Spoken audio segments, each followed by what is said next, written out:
नमस्कार मित्रांनो इन्स्पेक्टर मंजू मालिकेच्या येणाऱ्या पुढील भागामध्ये अतिशय मोठा धक्का आपल्याला पाहावयास मिळत आहे। मित्रांनो, त्याचं असं होतं की आता मात्र इकडे मंजू आणि आर्यन चांगलाच मोबाईल ट्रेस करण्याचा प्रयत्न करत असतात। त्याच वेळी मात्र आता आर्यनची जी बॅग असते ती खाली पडते आणि त्यामधनं गन खाली पडते। गन खाली पडल्यानंतर आता आर्यन ती गन उचलण्याचा प्रयत्न करत असतो, परंतु तेवढ्यात जो आहे सत्या ती गन उचलतो आणि त्याच्याच डोक्याला लावतो। असं बोलतो की तूच आहेस तो माथे फिरू, नाही तुला त्या माथे फिरूने नक्कीच इकडे पाठवलं आहे। त्यानंतर आता आर्यनची पळता भुई थोडी होते। आर्यनला समजत नाही की आता पुढे नक्की काय करावं आणि काय बोलावं। आपला संपूर्ण प्लॅन तर या गनने फस्त करून टाकला आहे। तर मित्रांनो, पाहायला मिळत आहे की तेवढ्यात मात्र आर्यन बोलत असतो की मी केंद्रीय मंत्र्यांचा मुलगा आहे आणि माझ्यावरती सारखेच हमले होत असतात। मंत्र्यांचा मुलगा होणं फार मोठा टास्क असतं। त्यानंतर मात्र आर्यन आता त्यांना बोलवण्यात गुंतवून ठेवतो आणि त्याच्या पप्पांना एक फोन देखील लावून देतो। तर मित्रांनो, त्याच्या पप्पांना तो एक खोटा फोन लावून देतो आणि तिकडनं आता कोणीतरी बोलतही असतं, केंद्रीय मंत्री असल्याचं सांगत असतं आणि त्यानंतर हा माझाच मुलगा आहे आणि सेफ्टीसाठी ती गन दिलेली आहे असं सर्व बोलत असतं। त्यानंतर मम्मी साहेबांशी देखील आता बोलणं होतं आणि मम्मी साहेब काय त्यांना फुगवल्यानंतर त्या चांगल्याच फुगल्या जातात। तर मित्रांनो, या ठिकाणी आर्यनने केंद्रीय मंत्र्याचा मुलगा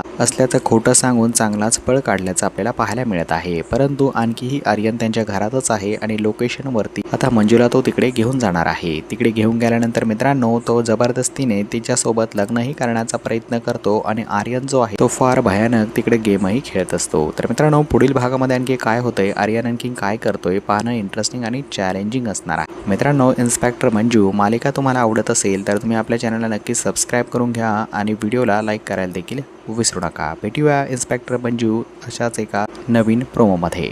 धन्यवाद मित्रांनो।